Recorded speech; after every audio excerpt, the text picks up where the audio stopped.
What is up, YouTube? PPS here, back with my guy Monotone Football. Back for week 11 already of NFL season. How we doing, Monotone? How's the week been going for you? Yeah, it's going pretty good. I'm excited to be back into it. I had the last couple of weeks off of football, so excited to jump back on, get some winners back out here. I know you've been holding down the fort without me, so I'm glad to get back to it. Yeah, it's been good. Yeah, NBA's been okay. Just I've been getting very frustrated with blowouts and stuff like that. But I mean, I guess that's gonna happen. Yeah, NBA has just been weird lately, man. There's been so many 30-point games that it's a lot easier with football, with blowouts because you don't really see them that often or to that extent where you pull guys in like the third Yeah. quarter, like you do in NBA. Like Dallas this past week, just beating the absolute piss out of Atlanta. Like you don't see that very often. You don't see many 40 to single digits like you do in NBA when a team's up like if the Nets are down 10, they'll probably pull every starter in the third quarter, you know? Yeah, it's crazy, and I know you got bit by that earlier this year with Burrow getting pulled in the third quarter against the Yeah. Lions, which was brutal. But luckily, blowouts can go both ways in the NFL. If you got to pass more, like the Lions, for example, sometimes we get those lucky wins. So Yeah, dude, it's been an interesting season. Overall, still positive. I think we're both still positive on the show pretty heavily. I had a couple. I think I had a bad week last week. I got reverse swept on the injury bug again with Cordero, and still over 10 units on the show, which is I'm still happy to be at. But yeah, make sure if you guys are in here, drop a like quick. I have Monotone's YouTube channel linked in below as well, so make sure you'll pop over there. Usually we have a lot more. I don't know if I have. I'm seeing if comments are open here, if people can actually comment on here because I'm, I'm usually used to seeing like 20 comments in here to start the show. But let's. Are we? I think we are live, right? Everything's good. I'm thinking we are. Okay, let's roll. yeah. I think I'm just being paranoid. Which happens. Okay. Yeah. See, I see them on here, but I'm not see. Do you see the comments on your side? Yeah. Oh, Okay. they just popped There. up. Yeah, they just popped up. Okay. There we Okay. go. Thank you guys. Appreciate it. Because you posted that like a minute ago. I didn't get them, and now I went on my phone, Yeah, and same. then I got them. So I'm like, what the hell's going on? I'm like, I'm on my phone. I'm seeing everything, and then I go over here and I don't see anything. Um, Yeah. yeah, I'll pull up my phone on here just in case like I don't see it on the show comments here. That's just weird. I don't know. That's I don't know. I'm rattled now. But I guess the only way to fix it is to get out some props here. So my first one, I'll go first. I got 3 this week. We're going with another under one. I don't usually roll with much. I'm not usually an attempts or completions guy that much. But I'm rolling with Jimmy G under 30 and a half pass attempts. He's only cleared this 2 times this year. Obviously, one of them he did have 30, so it's kind of in that weird middle spot.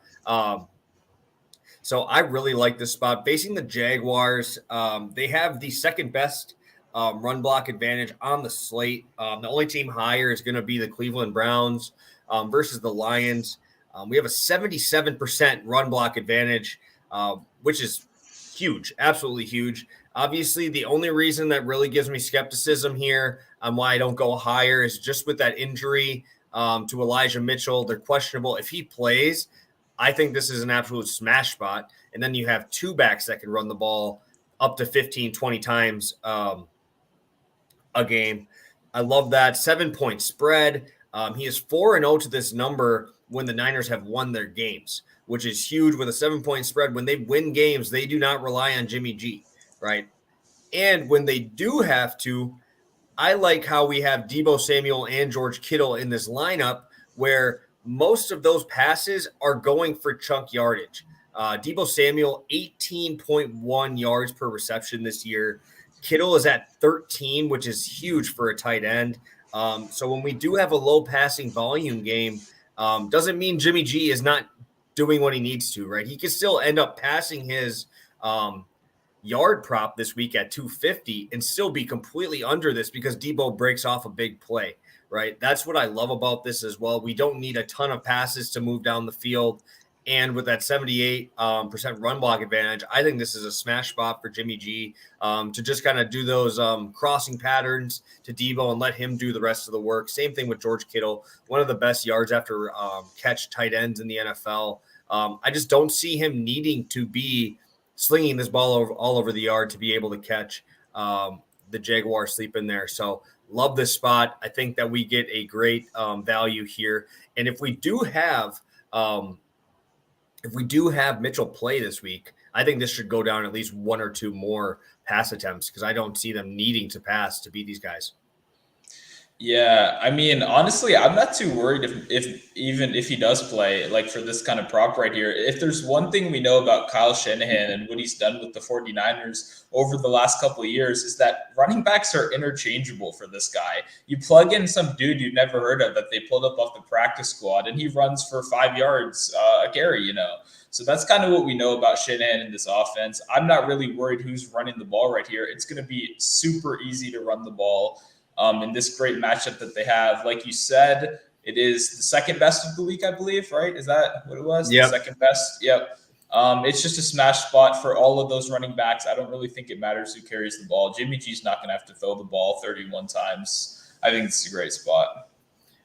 Yeah, no, dude, Shanahan's weird, man. He just finds a way. He's just a plug and play type of dude that really doesn't need a stud. Like, when is the last time you had a 49ers back be like a huge stud? Like, it's probably Frank Gore. It'd probably be the last time that you've really had him. And that was obviously before he was even there. Like, they have so many interchangeable things, like you said. Even when Mostert was having that good year, they still had the backups there able to get the job done. And if they're up big, they'll just switch backs, which sucks for fantasy, but is really nice for this type of prop where we don't really want to see passes go around there. Yep. Let's go to number 2, your first one of the day, Monotone. Yep. So it's Taylor Heineke to throw an interception at -130. This is for half a unit because you guys know this. Interception props are a little bit wonky, right? It's a little bit hard to say, but either way, Taylor Heineke has started 9 games so far this season, and he does have 9 interceptions this year. He's thrown an interception in 6 of 9 games this season. And if there's one thing we know about this guy is that he's a gunslinger and he's got that gunslinger mentality. This team does not quite have the weapons to support that kind of mentality with Terry McLaurin essentially being taken away almost every game. And then he has to rely on guys like Adam Humphries or DeAndre Carter, who are, special teams, slot receiver kind of guys. It's just tough. But Heineke still loves throwing the ball down the field. Last week, he actually didn't have an interception against the Bucks, but I believe he had 2 turnover-worthy plays, including one easily dropped interception by the Bucks secondary. It just kind of goes to show you, even when this guy doesn't really need to throw the ball like last week where they were up double digits most of the game, he's still, putting himself in turnover-worthy positions. So I just think this line should be closer to -160 every week because Heineke has shown, like I said, he has 9 picks in 9 games this year. The guy clearly turns the ball over at an above average rate, and I think we see that continue. Additionally, the Panthers have one of the best pass defenses in the NFL, and they're coming into this game with an interception in each of their last 3 games and 4 of their last 5. So this defense is coming in hot. They're playing with momentum with Cam Newton, leading them back. I think this is a competitive game, and I think, like in most competitive games, Heineke will throw an interception. Yeah, this spread is nice and close. Good for that. One thing we did mention earlier this year, and the reason why I like betting on Terry McLaurin is because Heineke is that gunslinger type of mentality. We're seeing a 3-point spread here. It's the same thing, right? If McLaurin is double teamed, he has absolutely zero issue throwing that ball to him and throwing it up in the air. Ability to throw picks almost every single play. I do know exactly what play you were talking about in that Buccaneers game. I believe it was Winfield Jr. who just missed a complete one across the middle. Yeah. But that's why he plays defense, right? Can't catch, so that's why he plays defense there. All right, we got one question in so far regarding a prop here. Do you have thoughts on Justin Fields over 214 yards passing? Let me completely check. We have the Ravens, and they are at home. That's tough. I don't know. I don't feel super strongly either way. Fields just isn't one of those guys I have that trust with yet. I don't like trust that he can get to 200 yards every game. The Ravens are coming off some, tougher games. They could be kind of looking for revenge right here. They could kind of shut down Fields. So I don't know. It's kind of 50-50 to me. I would lean under, but I don't feel super strongly about it. One of the things I hate doing is taking overs against the Ravens. I don't mind the defensive matchups. The thing that I'm looking at is if the Ravens do what they're supposed to here, they're a 6-point favorite. I'm checking right now. If he is there and they are winning by 6 points, this game turns into an absolute run fest up the middle, them getting the exact amount of yards they need, 3 yards a pop, and getting first downs. They are like the Packers in the sense that they just want to get the first down, stay ahead of the chains, and work it down the field this way. Obviously, the Packers no Jones this week.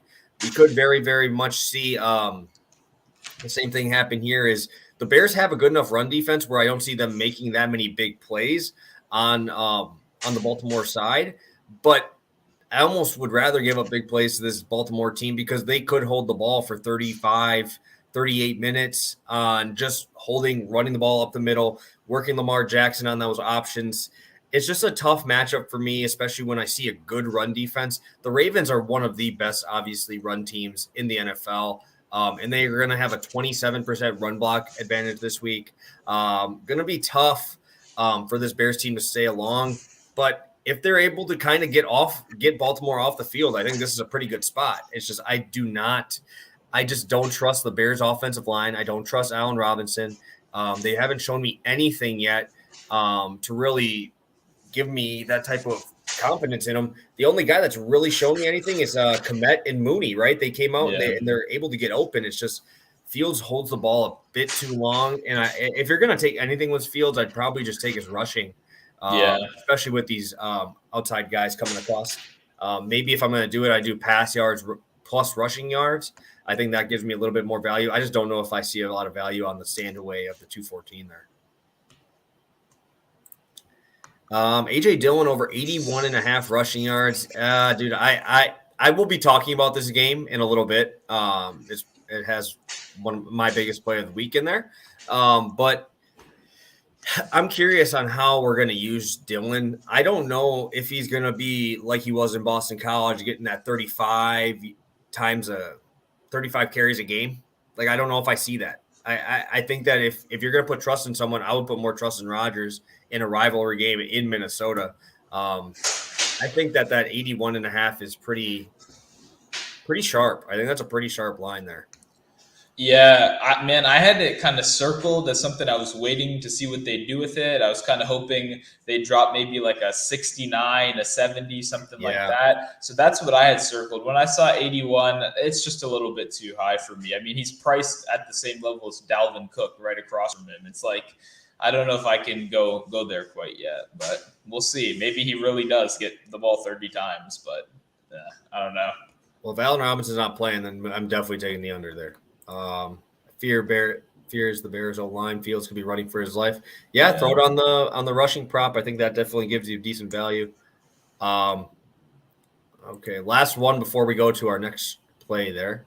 Tua and Brissett combined like 300. Just thought it might be a good spot. Yeah, no, I agree. But if you're taking those guys, okay, I would take their receiving threats over the Bears pretty much any day. And now if Allen Robinson's out, man, I really like Waddle, his yards after the catch. He still got Gaskin there. He still got obviously Parker was out, but I don't know. Gesicki's still a top tight end. Yeah, I don't know. I'm not much into that math across much. I'd like to see what that guy specifically does. And if I'm comparing Fields to Brissett, right now I would probably take Brissett. I wouldn't take him for the future, but that's really hard for me to say. But yeah, I mean, I just think Yeah, I just think the way I always look at this, right, is the NFL is a crazy league. Every team at any given day has a super wide range of outcomes, right? What we saw from the Ravens, I think, was one of like the worst. I think that might be the worst we see the Ravens all year long. So that's just personally how I'm viewing it, where I think this is a much better game. So it's not like super comparable necessarily, because I don't want to compare the Ravens to their lowest point when they, shut Justin Herbert down earlier in this year and demolished them. It's kind of we'll see how it goes, but I'm thinking they're not going to come out stale like they did last week, pretty much. For sure. For sure. Let's get to my number 2. First time betting this guy this year, I believe. I don't think I bet on him before. Najee Harris over 115 rushing and receiving this week. We get the dream matchup for a running back, and that is the Los Angeles Chargers. Najee Harris is this entire offense, guys. Like my first time watching the Steelers, like a full game was last week when they were on TV here for some reason because the Packers were not in the same time slot. And this dude got the ball 30 times, 30 touches. He's averaging 29 touches per game in his last 5 games. Absolutely absurd. He's hit this in his last 4 of 5. And regardless of quarterback, I really like this spot. We've seen him hit this number last week with Rudolph. And the Chargers are second at worst in the NFL in yards allowed to backs before contact on rushing yard plays here. And if I'm getting Najee Harris one-on-one with safeties, I think that we're going to be all day hitting this number. He is averaging 7.2 yards per reception, which is pretty high for a back that's getting all of his receptions behind the line of scrimmage pretty much because Ben can't move. In last 5 weeks, like I said, 24 and a half carries per game. The reason why I think that is huge is besides the fact that I gave you guys the stat on second worst before contact, is some of these games, Najee Harris isn't doing anything with those carries, and yet they continue to feed him the ball. There was a game that I looked at, he was at 3.8 yards per carry, and they still gave him the ball 23 times on the ground. That's very, very important because I feel like this is that type of game where you see Najee Harris absolutely suck on the ground to start the game. And then as the game wears on, you start seeing Najee Harris take over the game like you see a lot of the times with Tennessee when they have Derrick Henry, right? I think about it as earlier in the season is Derrick Henry against Seattle when he had that 200-yard game. He was like 21 for 68 or so and then busted an 80-yard run, right? You start seeing those holes open up later in the game. And the really nice thing is Najee Harris is already a top receiving back this year. I did not expect him to be coming into the league like that and taking it over by storm. We could have a unhealthy Claypool. He's up in the air. Juju's obviously still not there, and the Chargers are a run funnel team. So a guy who's going to get almost every backfield touch, I'll take that all day in a team that's really susceptible to the run here. I love Najee Harris this week. Looks like we have Matt dropping knowledge here at plus 100, 114. That's the spot to be. Go over on Caesars and lock that in because I think that is insane value here. Yeah, I mean, Harris is a guy that's hit this number just on his receiving yards alone this year, right? He's done this, like he's had these crazy 110-yard receiving yard games. He's also done it on the ground, but I think you really hit it. His volume is key. If he's averaging on average 29 touches, you said over his last 5 or so games, I mean, that's incredible, right? Because if he touches the ball 30 times, we really only need him to get about, 3 point whatever yards per carry or per touch. I mean, that's great, right? Like if he's going to touch the ball 30 times, I think 115 yards, all purpose yards, is not too much to ask for. So, I mean, I think it's a great spot. Obviously, you said it's a great matchup because the Chargers can't stop anyone. Even I, earlier in the year, kind of believed in them. I thought, oh, they just asked teams to run on them. But when it actually push comes to shove, I think they'll be able to do it. And they proved me wrong. They can't do it. So, yeah, I think it's one of the best matchups you can get.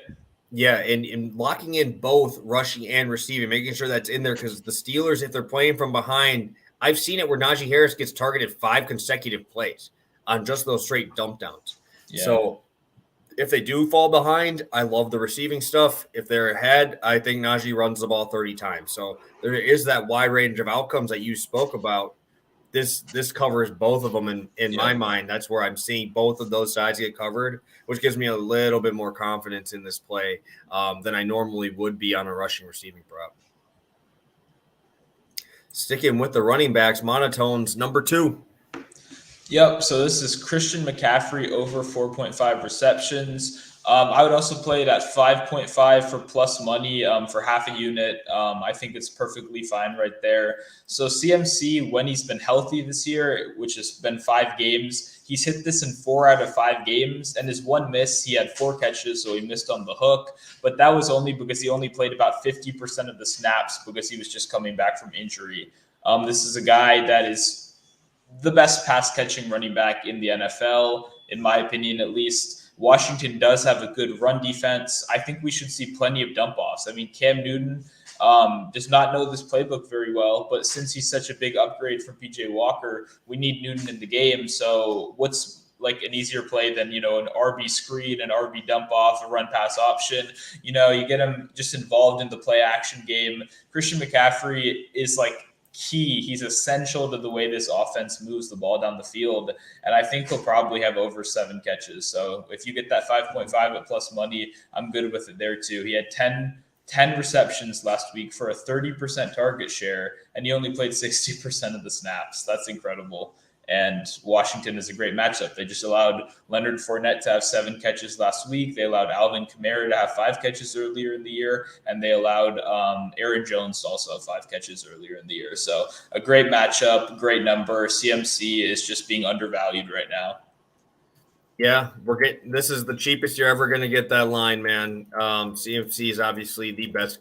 I would 100% agree. Best pass catching back. Also, yeah, I was so surprised in seeing how well Fournette did out of the backfield last week. Yeah. But when you have a guy that's as elite as Fournette and as McCaffrey, you find a way to get the ball in their hands. It's the same thing with Harris. He was averaging, 3.2 yards a carry, but those dump downs are what gets your best players in open space. It's like your Deebo Samuels, your CMCs, Kamara. You want them in space as much as you can.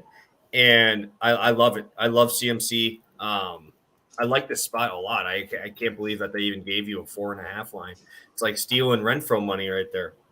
Yeah, earlier in the year. And somebody also asked about 45.5 receiving yards. Yeah, I was deciding between those two. I like that as a good pivot also. It's just I think receptions is a little bit safer overall, but I definitely like the receiving yards also. If he gets, 6-7 catches, it's pretty likely he gets over 46 yards. Yeah, sorry, I had to put the little thing on the bottom there, but yeah, that's a good look.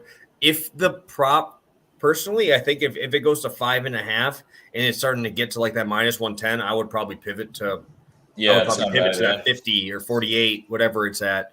I would probably pivot to that if this gets to that 5.5 at that juice number.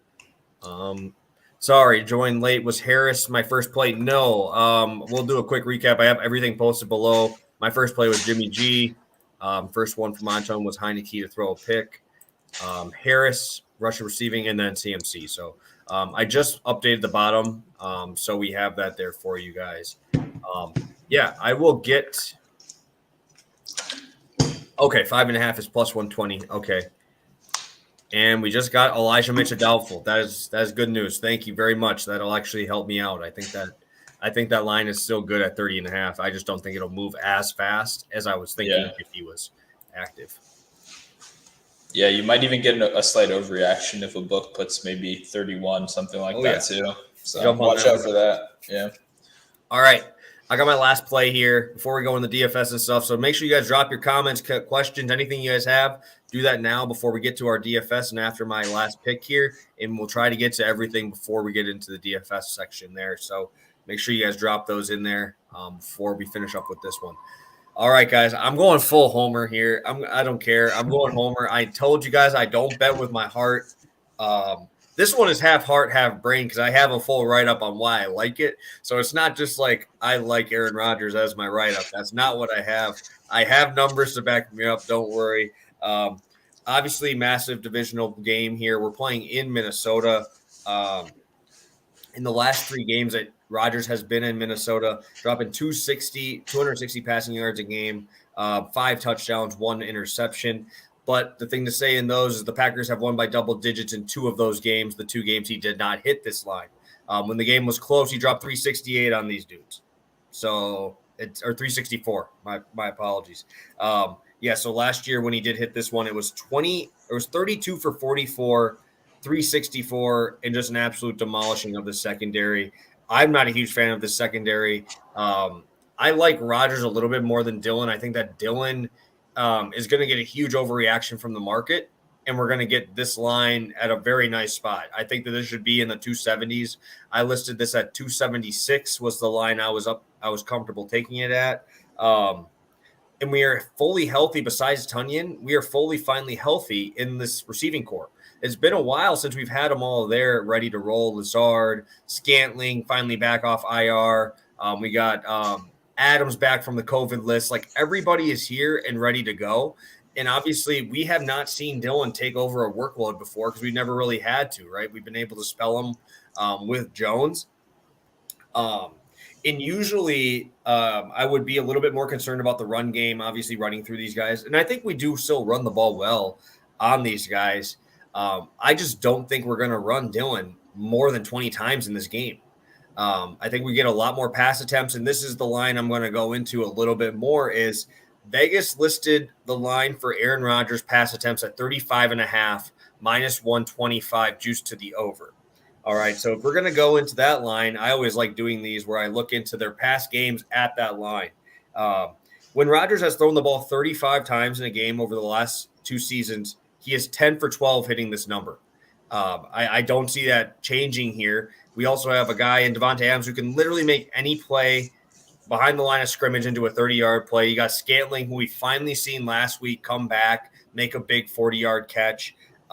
Lazard has been playing okay, but I think the X factor is going to be Cobb in this game coming across the middle. Mercedes Lewis is not receiving tight end. So it's nice to have a guy that's a legitimate slot receiver that plays that Wes Welker-ish type of role that we're not used to seeing anymore. There's really not that many scat guys like your Renfros, like your Cobbs and stuff like that. Rodgers loves Cobb. I think that his lines are going to be crazy this week. I think he's going to go off. I think this is a Cobb and Adams game for sure. And I just don't have full confidence in LaFleur giving Dillon that 30 carry workload, bell cow workload. We just picked up Kerryon Johnson to back this dude up. All right, that's how desperate he is. And there's no fucking way Kerryon Johnson finds his way into this game. That guy is not going to play here. So if you're that scared, because we did lose our third string back 2 weeks ago on a kick return and just got absolutely blasted. He's out for the year. I think his last name's Hall. He got blasted on a kick return, and now he's out. So now we're going to pick up Kerryon Johnson. So we're legitimately running with A.J. Dillon alone here. So this is a game where you say, hey, Rodgers, take this game over, and we're going to see one of those pass spots for Rodgers here.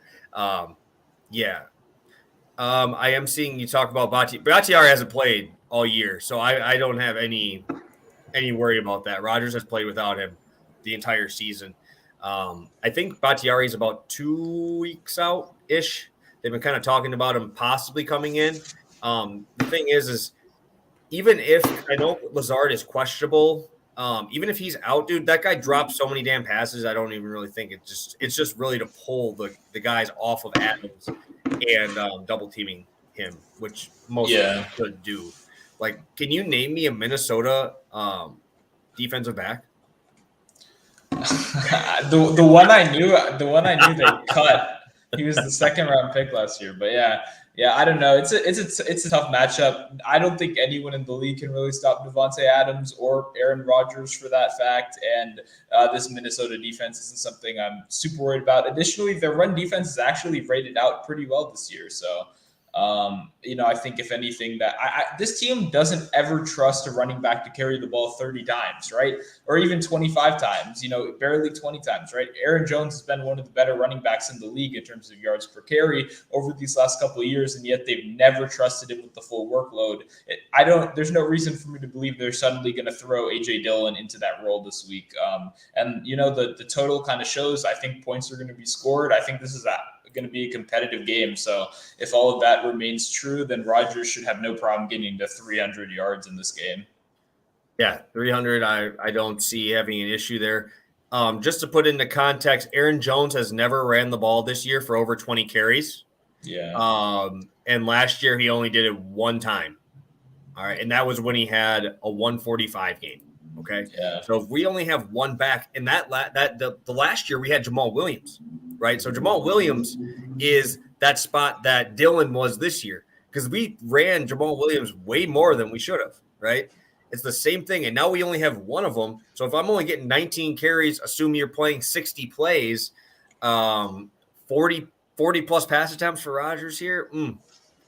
We're gonna have a good day there. I'm loving my guy Aaron Rodgers. All right, no Lazard. I did see questionable. Maybe got moved to doubtful. I don't know. 266. Nice. I haven't locked this in officially yet. Personally, you guys are getting all my plays before I drop them anywhere in here. It's just a thing that me and Monotone kind of talked about is reward the people that want to come in here and listen to the show. You guys should be rewarded for being in here and hopefully getting those lines before they move too much. I like this play. Rodgers sort of guy that loves to shut his critics up. Yep. Yeah, for real. For sure. Dude, Rodgers is the most petty dude ever, bro. Like ever.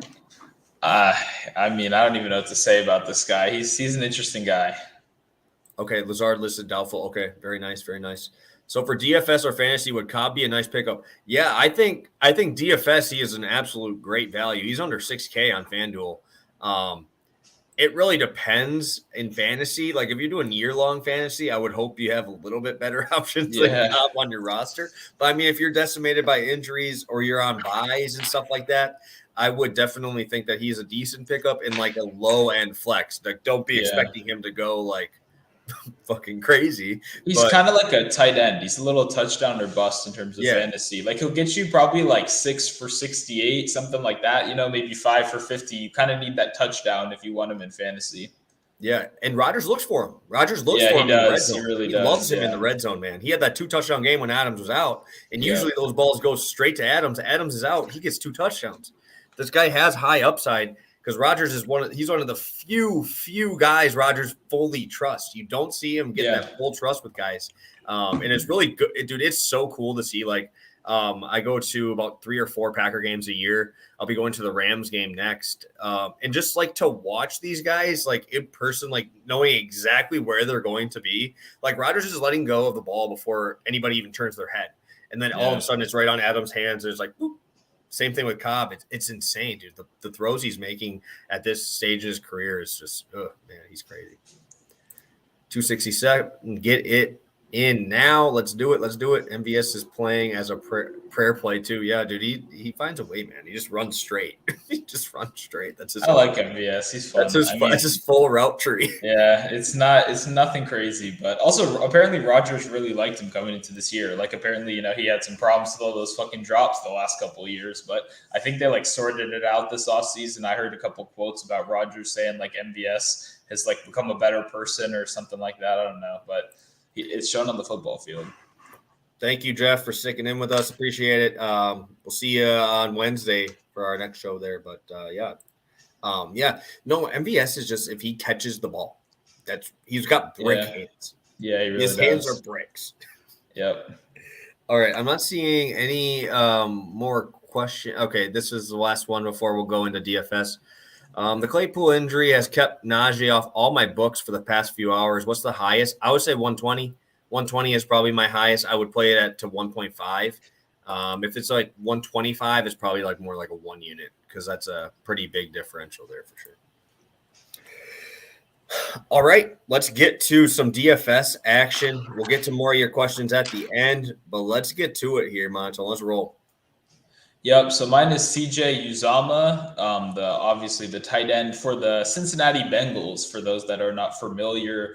So pretty much what I'm looking at is this game has a lot of the things I like. It has a pretty good a pretty good game total, but more importantly, it's a balanced team total. So both of these teams are implied for 3 touchdowns each, which tells me that Vegas thinks this is going to be a close game. And like I said, each team is going to score 3 touchdowns here. So I think if that goes as planned, Uzomah has had multiple 2-touchdown games this year. He's had 2 already. He's got a couple beyond that, but he's shown he has this kind of, yards after catch ability, right? Where he broke a tackle and scored a huge touchdown earlier in the year. I think that's kind of possible every week with this guy. Additionally, he's caught 4 balls in the last couple of weeks. I believe 4 catches 2 weeks in a row, 3 catches the 2 weeks before that. So when we're talking about one of the cheapest tight ends, available, right? Like this guy's bottom of the barrel pricing compared to the Kittles of the world.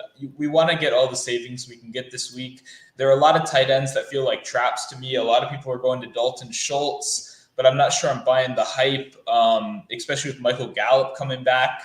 So that's a little interesting. And then Dan Arnold has now been super priced up. A lot of the guys I'm used to going, Ricky Seals-Jones is out this week. I think we need to find some good value down here. And Uzama really can impact your team from the tight end position. Like he can score 2 touchdowns for you. And to get that at such a cheap price, I'll take it. That's kind of my value guy I'm going to this week. Yeah, I love it. Dude, he broke the slate like 2 weeks ago, right? When he had the 2 touchdown game. Yeah, that was what it was. It was a 2 touchdown game or something, and he just completely broke the slate open. I love Uzama. I think he's actually a pretty damn good tight end. And Burrow finds him, dude. Burrow loves him, and I don't know the reason why, or if there's any reason why, but he's dependable. 5 targets in back-to-back games. I love that. Yeah, for sure. Let's roll. Let's roll with mine. I'm going with Jeff Wilson. Actually, the news that was brought to my attention about 10 minutes ago, throw this man in your lineup and just forget about it, man. He's around $5K right now on FanDuel. And that's just an absolute steal of a price. I mean, last week alone, okay, you see the Niners get up, which we would assume they would get up on the Jaguars this week. Jeff Wilson ran the ball 10 times last week. Obviously not very effective.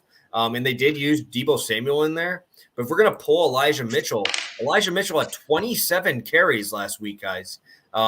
We could see maybe Deebo get like 6 or 7, but why would you risk him running the ball up the middle, right? Who's going to run up the middle? It's going to be Jeff Wilson, right? If we're getting a doubtful Elijah Mitchell, Jeff Wilson could be in, if we're winning this game, if they're winning, probably 16 to 18 touches. And you're going to give it to me under 5K. Where are you going to see that type of volume, man? A lot of those guys at the bottom, you are hoping for a freaking dart throw, man, up in the air, hope he catches a touchdown.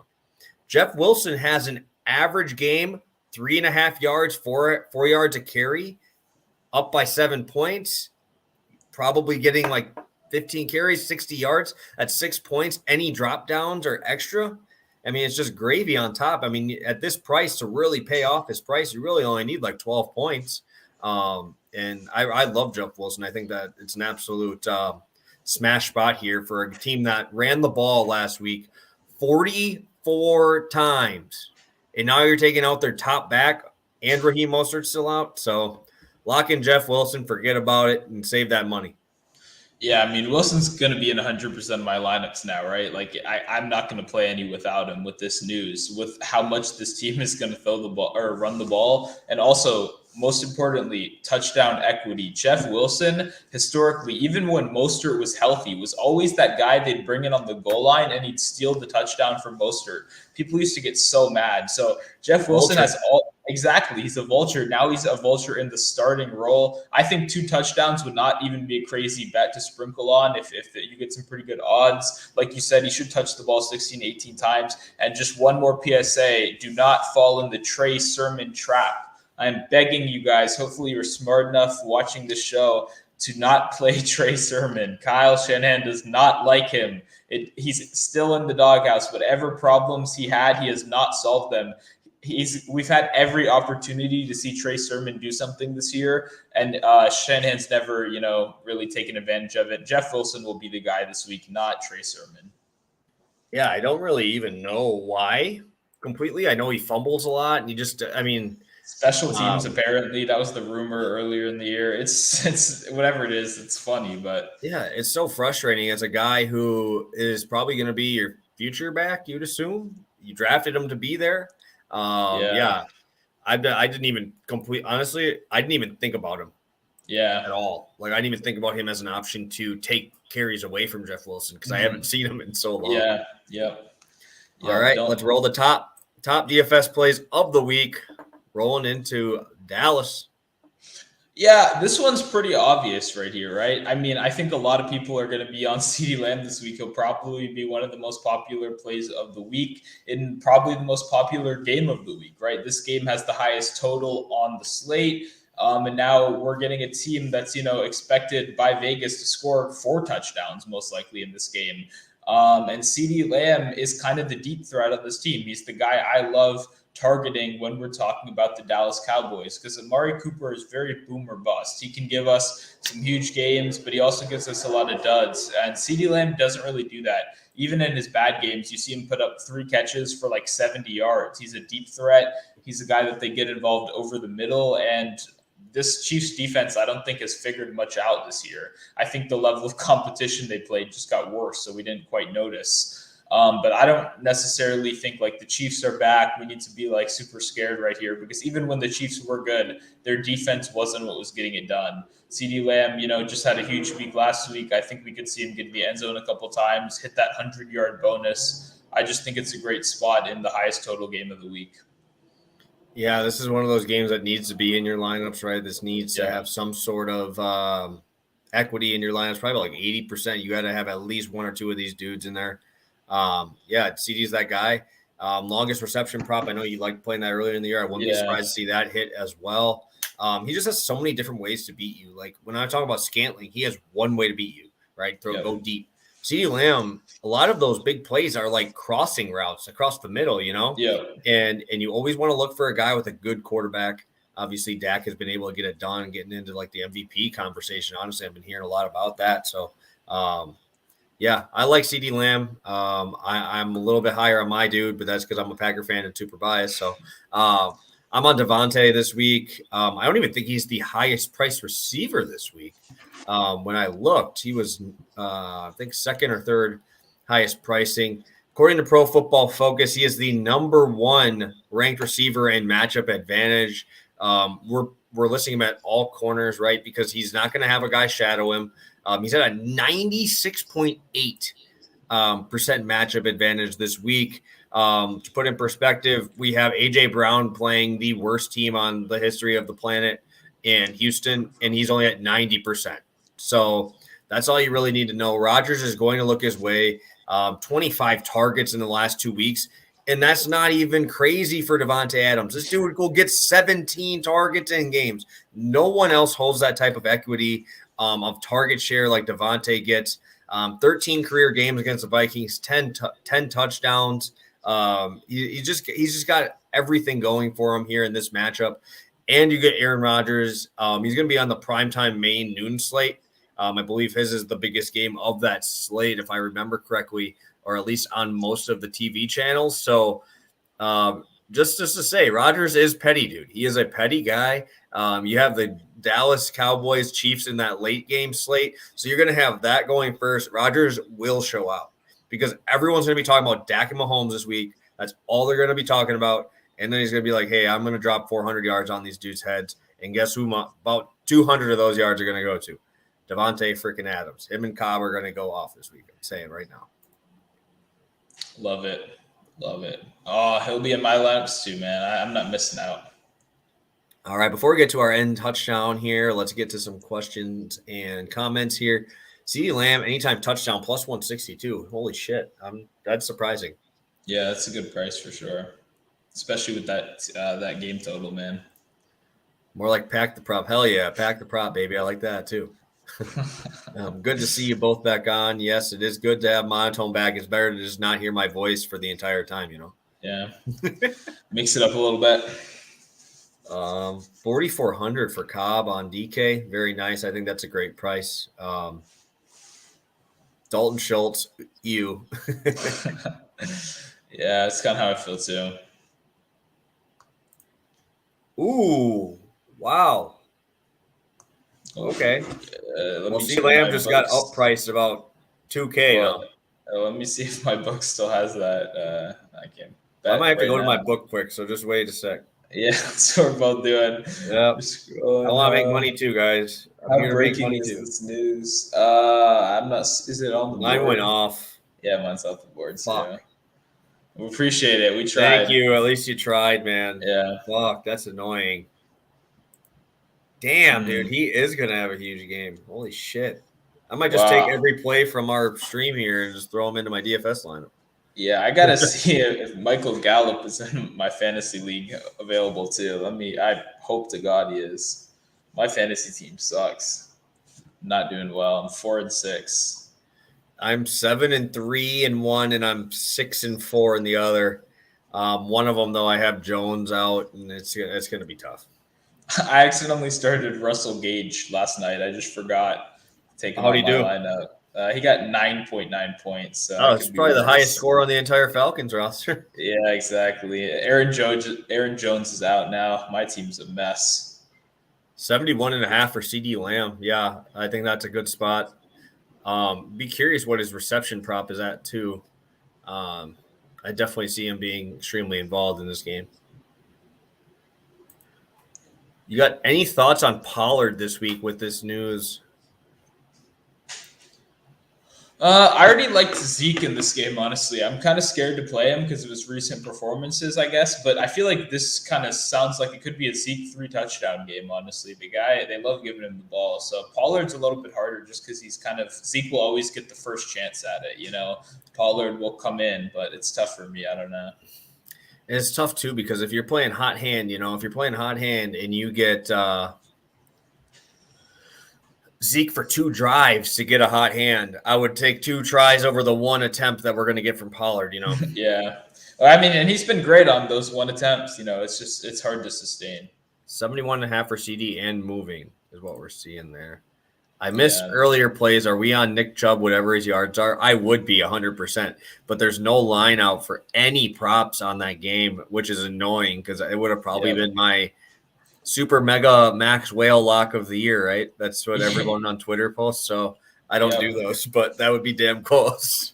Yeah, no, that's the play I have circled for my odds checker article I'm writing on that game, but there's just no lines yet, so little inside information. We both do like Chubb. Let's just hope it's not like 110, Yeah, no, if crazy. That's what it should be. That's what it really should be. Yeah, I mean, 5.5 minus 130 is what we're seeing for CD. I'm more of a yards over receptions guy. Okay, yeah. 72, 5.5, and touchdown still 170. Holy shit. That might be where I go. I might just get a little bit down on the touchdown right now, just at least because CD Lamb is a good red zone threat, Tony's my guy. I talked about this with Prop Bomb a little bit before I got on the show. For me, Shepard was a surprise practice today. It says your comment says no Shepard, but he practiced today with Galladay back. Yeah. I'm a little bit worried. If Shepard plays, it's an absolute no-go. So rather than jumping on early, I'll just be patient and see where it unfolds across the week. But I don't want to risk it if Shepard practice today. If there's a Friday practice, I usually assume they're playing. Because if you're out, then you'd probably know that by now, I wasn't expecting him to play this week either. Me neither, yeah. But like, it's scary because what I'm worried about is more like the Kamara shit where he plays or he practices on Thursday or he practiced on Wednesday, does not practice Thursday, and now what do you do on Friday? Is it because you re-aggravated it? Is it because you just want a rest day? But I mean, it doesn't give me any hopes as a Kamara owner and Jerry Jeudy on bye as my flex. It's tough. All righty. I'm not seeing any other questions in here for us. So we'll go to our touchdown time. Let's ride. Okay. We got a good one this week. I'm starting out with Cam Newton. He's back. The hat is back. He's back in Carolina. The team's reunited. He's facing his now old coach, Ron Rivera, that took him to the highest highs he's ever had before. But I mean, Newton just looks fired up, right? He's playing well, and this team brings him in, no matter how much he plays, right? We're reading he's playing first team reps, right, which is good news. Which means he will be out there a good amount. But no matter what, whenever they're in the red zone, Cam Newton gets in the game, right? We saw him in his first – he was signed like a day before the game started, and he scored a rushing touchdown.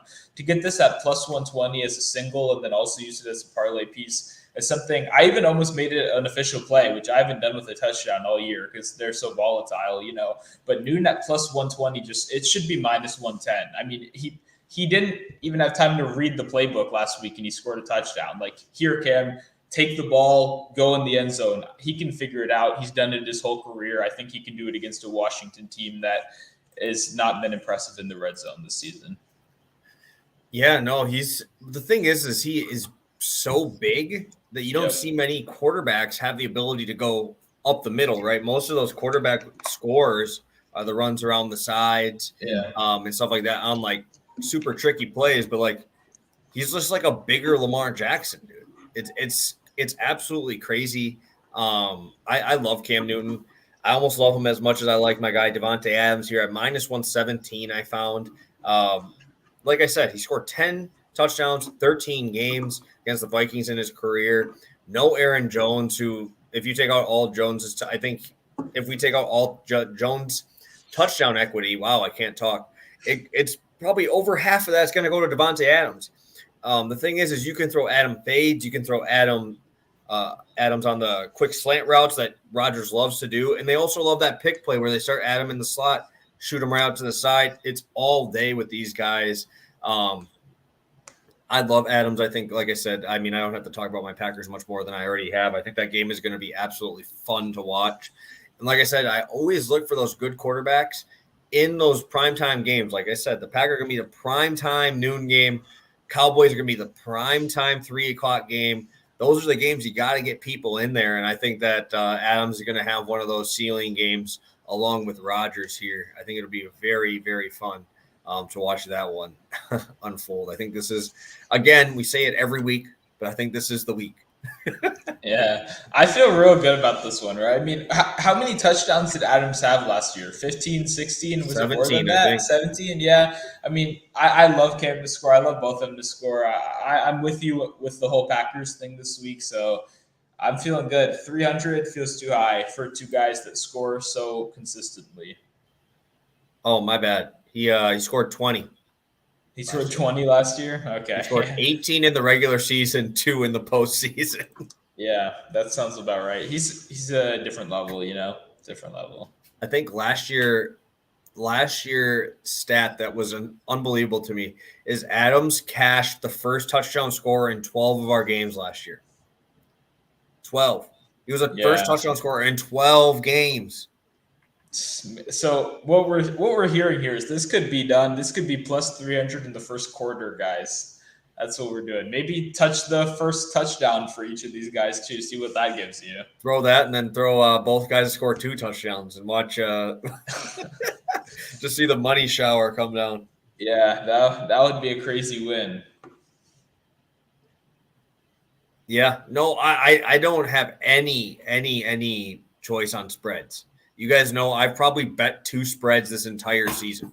I do not touch spreads because there's so many sharp people out there. I have a lot more confidence in my prop ability than I do in my spread ability in the NFL, man. That is a good point. Yeah, Cooper probably will be out for Thanksgiving then, I would assume. You guys are the best. Looking forward to the show every week. Good luck this week. Thank you. I won't quote what you say in between there and catch you later. I'll never say that in my life, but thank you for tuning in. Go Bears. Go Bears. I can't say that. I would literally start like coming out in hives and shit if I did that. Yeah, you'd have to sell you'd have to sell your Packers stock, right? You have to get rid of it. Yeah, I mean, I have this one. More of a little personal story. My girlfriend won't let me put any of these outside, and I have a Bucks one. I have another baseball one. I'm just not allowed. So I'm like, all right, this just goes right here. I wish there was like more room for me to like throw some like right on the sides, but like this gives me enough where my head just fits perfectly in between so you can see it. Even though I have a big fat ass head, it just like perfectly fits in between. All right. I'm not seeing much other questions and or comments. Is there anything that we missed on there, Monotone, that you've been able to see on the side there? No, I think we got to everything pretty good. Trevor just asked, do we get some Thanksgiving props next week before the Thursday game? Ooh, how does that work? What are you I don't know. Let's come up with a schedule on stream, I guess, huh? Yeah. I mean, let's see what I could probably do Wednesday. It'd probably have to be a shorter one though, right? It'd probably have to be a shorter one. If we do Wednesday, are we going back to back NBA, NFL That's what we could correctly? do. Yeah, that's what we could do. We could do a joint show, like first half NFL, second half NBA. We could start. Damn, Yeah, that's gonna be a I'd be down for banger. that. That'll be a banger. Yeah, there you The go. Giving us great ideas live. It'll probably only be for the Thanksgiving props, and then we probably wouldn't have a Friday show. I would assume that you're probably busy with your Yeah, family and stuff. yeah. I probably won't be doing many of these on that for that Sunday, so we'll probably double those up and get that thing rolling. Um, been listening in the background. Let's roll, men. Thank you, Jax. Appreciate it. Turkey pie and props, baby. I love it. There you go. You're giving us a name now too, our Thanksgiving special. I'm just gonna rip off what Trevor says. Love that strategy. Trevor sending a bunch of messages in here to see if we can come up with something good. Something that'll stick. Keep them coming. There you go. All right. Let's just run a quick recap of the plays. If we get any more comments or questions in there before the end, we'll go through them. But let's roll with Monotone's plays and DFS spots. Yep. So Taylor Heineke to throw an interception at half a unit for my first one. My second one is Christian McCaffrey over 4.5 or even 5.5 receptions for 1 unit. And then I only had 2 this week. You had 3, but one I do have saved in my drafts, and I'm just waiting for the number. I figure I'll reward the people that are still here. Is Josh Jacobs over 2.5 receptions? That's one I already have it all written out in my notes. I'm just waiting for the number. If it's 3.5, then I might pivot to receiving yards. But I just wanted to reward the people that are still here. I love Jacobs receiving this week. Awesome.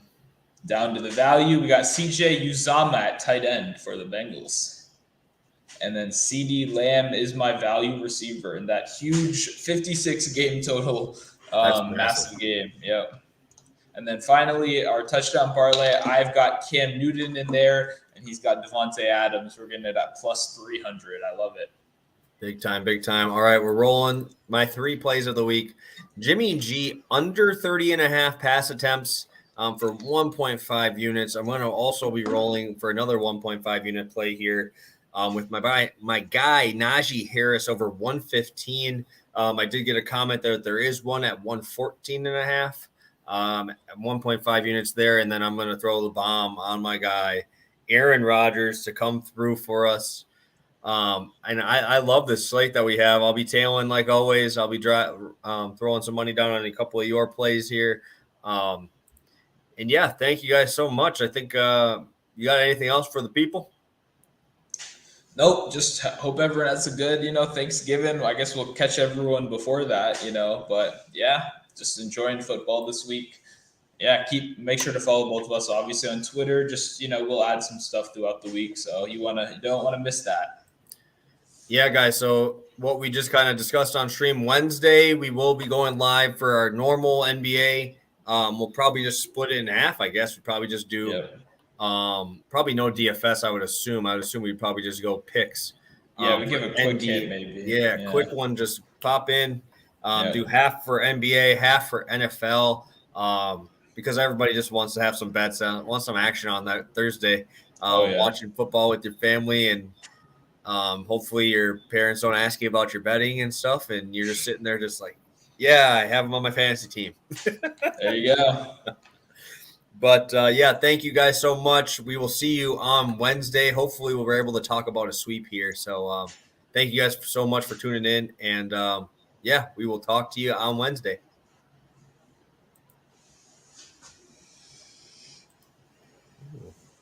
All right, I'm going to have to